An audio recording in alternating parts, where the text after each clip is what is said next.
안녕하세요. 빠른커피의 김상원입니다.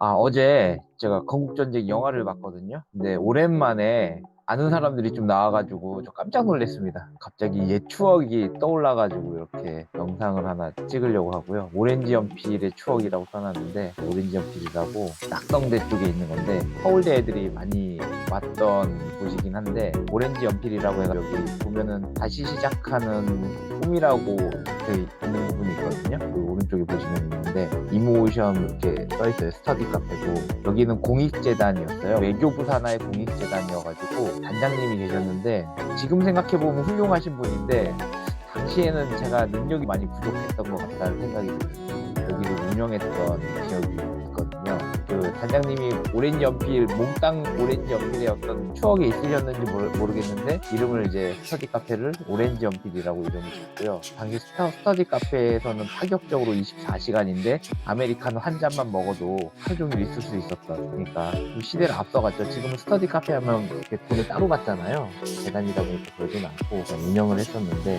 전기값이 오지랖게 많이 나왔던 기억이 있어요. 어찌됐든 여기를 잠깐 운영했었고요. 운영하게 된 계기는 이제 제가 단장님이랑 다니고 좀 사상적으로 당시에는 비슷했던 게 좀 있지 않았나, 이런 생각이 있습니다.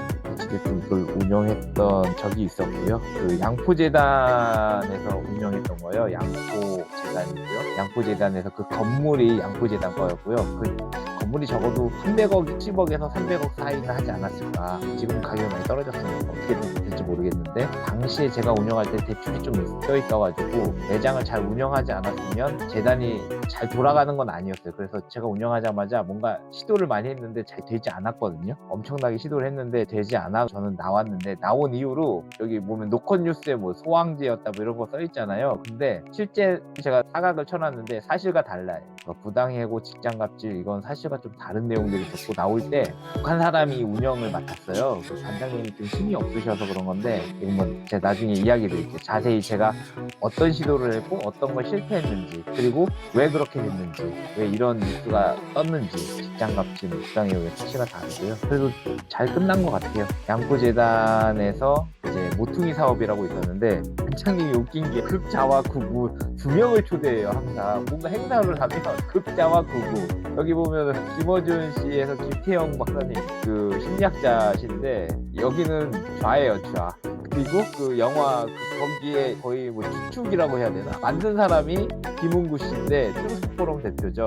젊은 고생이죠. 이건 또 제가 봤을 때 구구거든요. 근데 극자와 구구 이 두 명을 항상 초대해. 그래가지고 한 번 극자, 그러니까 그때 당시에는 무슨 방송이었지? 무슨 방송을 지원했어요. 그리고 구구는 이제 김웅 씨가 뭔가 사람을 초대하면 우파 관련된 행사를 하고 뭐 그랬는데, 저는 이제 이걸 관리하다 보니까 양쪽을 다 아는 거죠. 그러니까 제가 단장님한테 물어봤어요. 극자와 구구를 같이 하시는 건 도대체 뭡니까? 라고 질문했는데, 그때 단장님은 뒤죽박죽 섞이다 보면 중간에 어디쯤 있다라는 거예요. 그리고 둘은 통한대. 그래서 내가 그런가 보다 하고 그때 당시에 넘겼죠. 왜냐면은 정치에 대해서 그렇게 깊숙이 알지도 못하고, 그다음에 자나 보수나 제가 만나보면 두 분 다 착하신 분이에요. 그러니까 저는 두 분 다 행사 주최자로서 가끔 만날 거 아니에요. 만나서 이야기를 나눠보면 두 분 다 나름 매력이 있으세요. 두 분 다 매력이 있으시고, 보면 사실 김웅구 대표님은 어떻게 보면 순둥이세요. 이게 방송이나 이런 데 보면 굉장히 강단이 있어 보이시고요. 그다음에 태형 박사님은 그렇게 과격한 말을 안 쓸 것 같은데 방송에서는 생각보다 과격한 말을 많이 쓰시더라고요. 그리고 만나면 겸손하시거든요. 아무튼 개인적으로는 그렇고요. 잘 이해는 안 돼요. 무엇이 만들어낸 이미지인지 모르겠지만 양쪽을 제가 만나고 있었어요. 양쪽을 만나고 있었고, 아는 사람들을 만나고 있었습니다. 건물에 한바라고 있어요. 한바.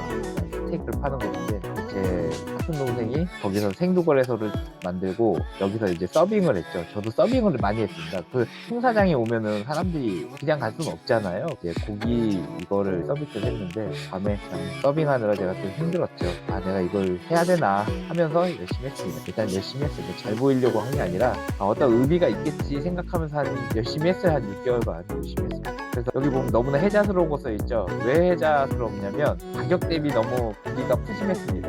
제가 말했습니다. 해자스러운 거고, 그 다음에 운영했던 거는 오피스구라고 해가지고 이제 사무실, 오렌지 연필, 스테이크 한 바는 사서 가지고 저희가 몸빵기였고요.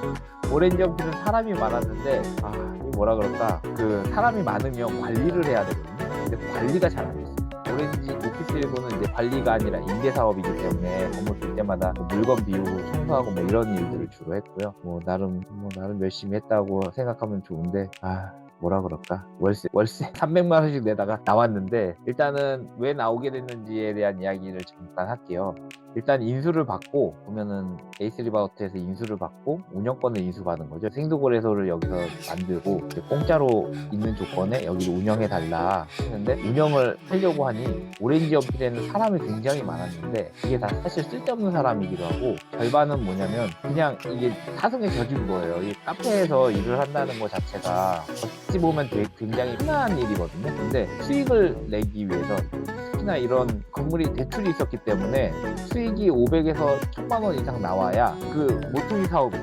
극자와 구구를 이렇게 한꺼번에 아우르는 이 모퉁이 사업, 그 다음에 청년들에게 어떤 기회를 제공한다거나, 단장님이 생각하는 뭔가 꿈이 있어요. 다시 생각하는 나의 꿈 뭐 이런 게 있는데, 그걸 하려면 돈이 필요하거든요. 이 건물에서 수익을 낼 수 있는 돈이 필요해요. 근데 오피스 일구로는 그냥 그 안에 운영하는 사람들이 월급 가져가기도 빠듯했고요. 나머지는 뭐 이사진이 있는데 월급 받는 이사진이 아니라 거의 인건비 수준? 그 다음에 단장님이 이제 이혼하고 재혼하셨는데, 재혼하신 분의 월급도 못 줄 정도의, 단장님은 그 건물 꼭대기에 사셨는데 꼭대기에 왜 살겠어요? 돈이 충분하지 않으니 꼭대기에 사신 건데, 수익을 내기 위해서는 오렌지 연필을 더 잘 운영해야 됐어요. 그래가지고 제가 거기 있는 점장부터 다 뭐 3번의 기회를 주고 안 들으면은 자르려고 했는데, 뭐 자르는 게 그게 나쁜 게 아니라 타성에 젖어 있어서 어쩔 수 없이 물갈이를 했었어야 됐어요. 제가 운영하기 때문에. 그래서 다 모아놓고 소리도 지르고 지랄도 하고 했는데, 옆에 단장님이 너무 그러지 말래. 그래서 자꾸 타이르는 거예요. 아니 뭘 바꿔야 되는데, 뭔가 바꾸려면 뒤집어 엎어야 되거든요. 저는 김구 씨가 영화를 찍으면서 문재인 정권을 막 이렇게 까는 내용도 살짝은 이해해요. 뭘 이해하냐면, 정권이 바뀌었으면 뭔가의 변화를 주기 위해서 뭔가를 뒤집어야 되거든요. 뒤집기 위해서 뭔가 액션이 취해지고, 액션이 취해지면 뭔가 이야기를 꺼내는 거거든요. 그것이 올바른지 아닌지는 사실 민주주의 사회이기 때문에 우리가 투표로 지금 바뀌었잖아요, 대통령이. 이것도 마찬가지예요. 단장님이 저에게 힘을 줬으면은, 저는 이제 3개월 안에 단장님이 생각하는 꿈을 이루기 위해서 오렌지 연필을 잘 운영 위해서 이제 이야기하고, 이래야 수익이 더 나고 저렇게 바꾸고 인테리어 좀 바꾸고 뭐 이렇게 해보자라고 하고 했는데, 안 바뀌면 결국 물갈이를 해야 되는데 물갈이를 실패했죠. 물갈이를 실패하고 저만 나쁜 놈 됐어요. 저만 이상한 사람 됐다가, 제 사촌 동생도 이해를 잘 못하더라고요. 그리고 2년 있다가 자기가 직접 회사를 운영해 보니까 한번 전화가 왔어요. 형이 왜 그랬는지 알 것 같아요.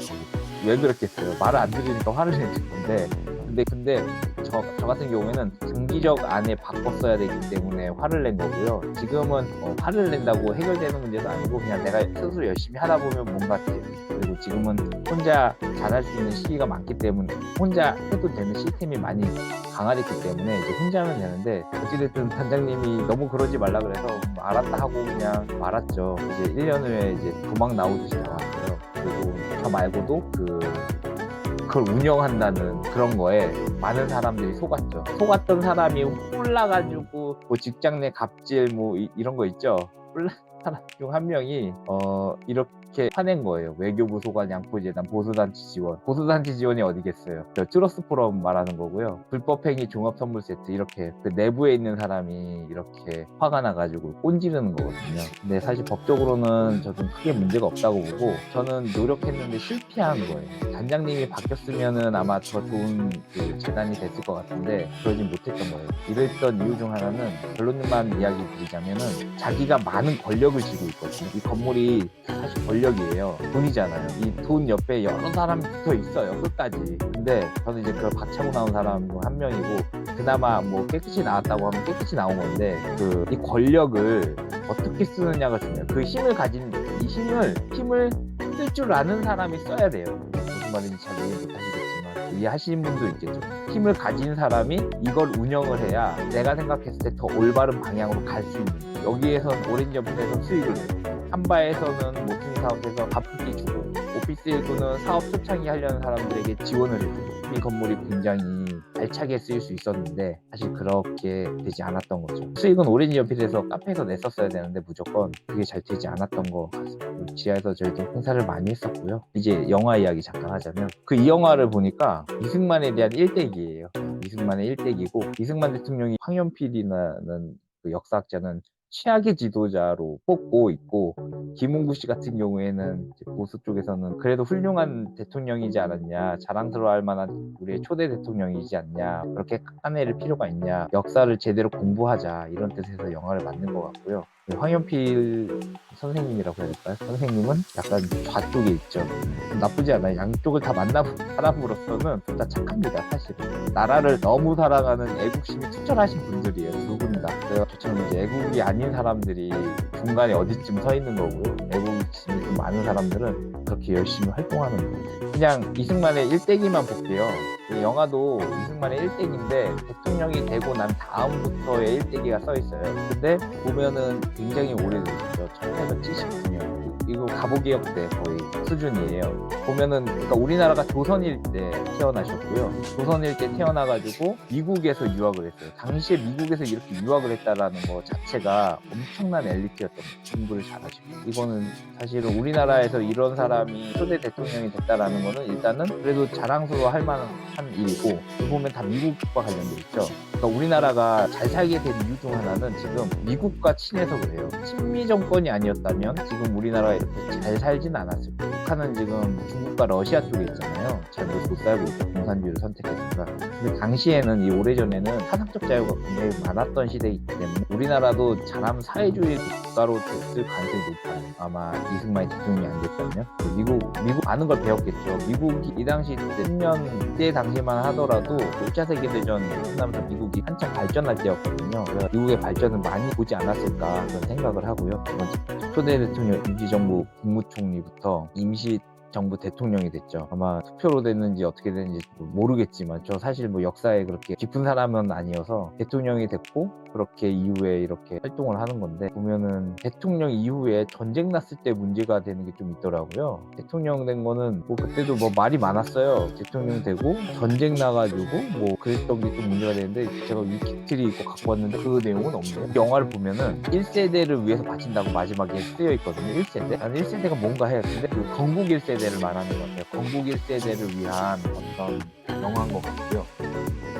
제가 봤을 때는 다큐멘터리인데 중간에 잠깐 졸았어요. 너무 졸려요. 영화 내용 자체가 졸려. 재미가 없어요. 그리고 이승만 찬양하는 건 아니고, 문재인 정부가 이승만을 어떻게 역사적으로 없애려고 했는지에 대한 내용들이 좀 많아요. 아까 제가 그랬잖아요. 이 뭐가 바뀌려면 이런 것들도 필요한 것들이지 않나, 이런 생각도 했다고. 저도 똑같은 시도를 했었거든요. 그래서 이거는 바라보는 시각적 차이인 것 같아요. 이 영화를 바라보는 시각적 차이 같은데, 여러분들은 이승만을 어떻게 바라보는지 모르겠어요. 그러니까 좌쪽에서 바라봤을 때는 친일 청산도 못한 나쁜 놈이고, 우쪽에서 바라봤을 때는 자유민주주의 대한민국을 수호한 영웅이고요. 구국의 영웅으로. 저처럼 이제 양쪽 다 만나고 이제 중간에 있는 사람은 이거 도대체 어떻게 판단해야 될지 모르겠어요. 아니, 학교에서 배웠을 때는 4.4.5 독재정권 했던 사람으로서 이승만 나빠요 하고 그냥 끝냈거든요. 그리고 역사 시간을 배우질 않았어요, 이승만에 대해서. 영화 보고 최근에 이렇게 검색해보면서 이제 써보는 거지,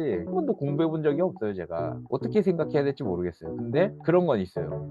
학교 다닐 때 통일세대라는 이야기는 가끔씩 들은 적이 있어요. 그래서 통일하기 위해선 어떻게 해야 되냐, 뭐 이런 이야기들은 좀 들었던 기억이 있어서, 통일하기 위해서는 이제 북한을 적으로 보지 않고 친구로 보는 건데, 군대 가면 근데 복무신주에 우리 적은 이제 북한이다 이렇게 또 외치잖아요. 이 정체성이 혼란기가 있는 거예요. 1세대는 확실히 북한이 주적일 수 있는데, 2세대는 그 아버지 세대에서 배웠으니 그럴 수 있고, 3세대인 저희는 정체성이 혼란이 있는 거죠. 정체성이 혼란. 그리고 문재인 정부 같은 경우에는 진보다 보니까, 진보는 뭐예요? 앞으로 나아갈 미래에 대한 이야기를 하다 보니까 통일에 대한 이야기를 하고 북한과 만나서 이야기를 하는 거죠. 전쟁을 직접 겪지 않은 3세대, 그리고 만약에 제가 아들을 놓고 4세대 정도 가면 전쟁은 이제 없는 거죠. 4세대 정도 가면 1세대들은 이미 죽어서, 이거는 이제 책 속에서 배우는 내용이지 않을까, 이런 생각이 드는데, 책 속에서 이제 어떻게 역사적으로 해석할지, 그거는 3세대인 우리가 끊임없이 한번 고민을 해보고, 정체성에 대한 고민을 해보고 답을 내려줘야 되지 않나, 이런 생각을 합니다.